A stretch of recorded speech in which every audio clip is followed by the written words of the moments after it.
Hey, long time no see. I meant to do this last week at the start of Nano and then slipped my mind. So yes, I am doing Nano. I'm a little behind. I'm like 2,500 words behind and it's 10:30 p.m. So I might get close. I doubt I'll catch up today. I can definitely catch up tomorrow. Um, so, to respond to a few things, very cool. Mickey and Primrose can be friends eventually when they get used to each other. Fun to have a new pet. I've never heard of cats eating human food to the extent that you both talked about. Like, I guess in my house when I was growing up, my parents tried to discourage that, I guess. And also, those cats would just gorge themselves on cat food, so I guess it was never relevant that they weren't eating cat food. So it was never like something we had to make them eat human food just so they would eat, which I totally understand how that would happen. Because a lot of cats are like that. But I feel like every cat we had, we found something they would adapt to.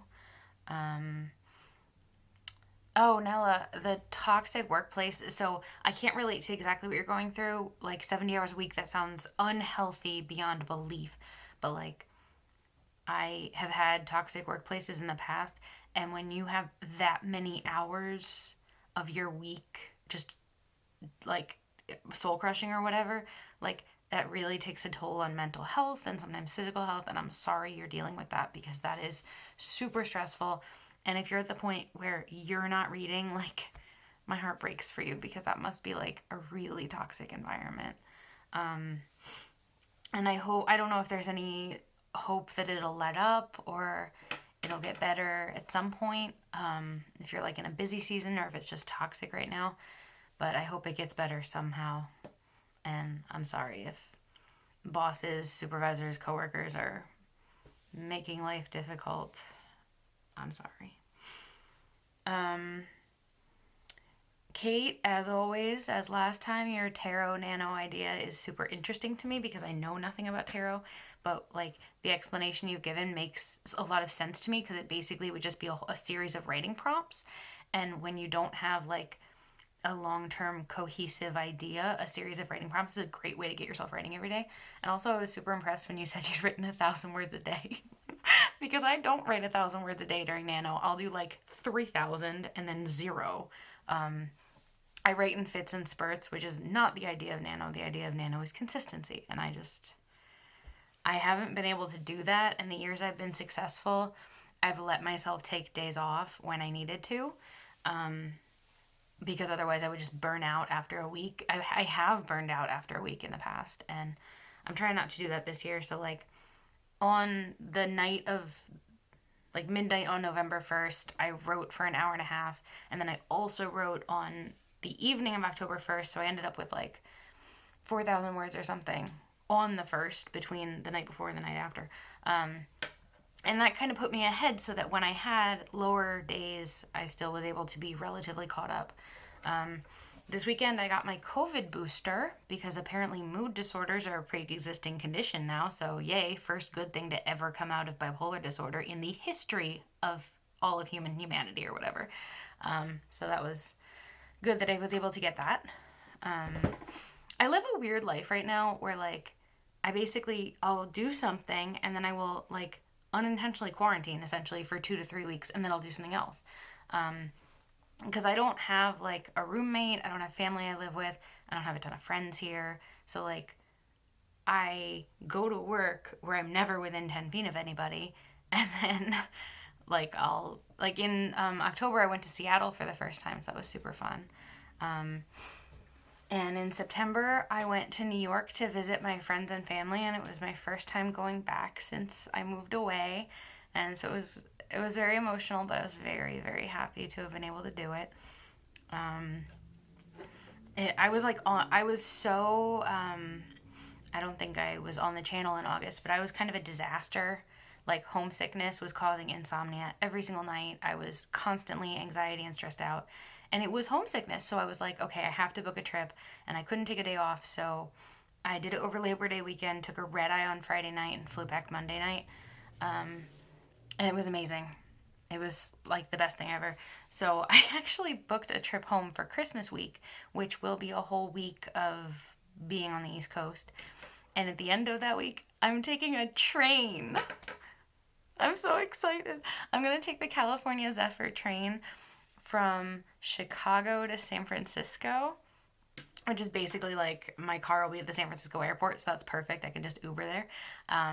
So I like haven't been this excited in forever. I've wanted to take a cross country train for like the second 2/3 of the United States since forever. So this is the perfect opportunity to do that. Yeah, and this video is already kind of long, but I wanted to go over my Nano briefly. So a few years ago, I wrote this series, or I wrote the first novel in a series, which in theory would be 8 books, but I've only ever written the first one, even though I have like vague ideas for an outline for 3 through 6, and I did actually start number 2.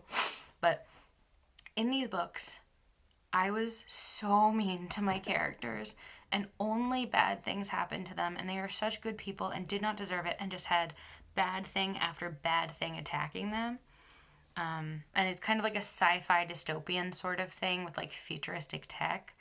And then last year for Nano, when I wrote the Mexican Pizza novel, I brought 2 of those, or I brought like 4 of those characters back, and 2 of them became like main characters, and 2 of them were kind of side characters. And I wrote them into this Mexican Pizza novel where they just got to play cards and eat Taco Bell and have fun all the time. And I felt like I was being nice to them after having been so mean to them in that first series. And so this year for Nano, I was like, okay, I'm finally going to write this second book in that series. And then on the 31st, I was like, I don't know that I can emotionally handle being mean to like some people I genuinely think of as like my best friends, which is weird. I know they're not real, but they're so close to me emotionally, and they've been with me for so many years at this point. I think of them as some of my best friends. Whatever. And I was like, I can't be mean to them. I don't think I can handle it. So I decided to write an AU of them in a different, like more real, non-dystopian universe. So I am AUing my own work and taking my characters, and I decided that they were gonna spend Christmas week in New York. So some of them are visiting from Chicago, and where all of them are originally in the story. And like they're doing New York City at Christmas, and like some of it is things I've done in the past but brought into like a holiday in New York, and some of it is just random ideas. I mean, I was in New York long enough that probably most of it comes from my past, but like the 2 characters who had a romance arc in the original, I decided to give a romance arc in this, and I'm just so happy, and the whole thing makes me smile all the time because I get to be super nice to them.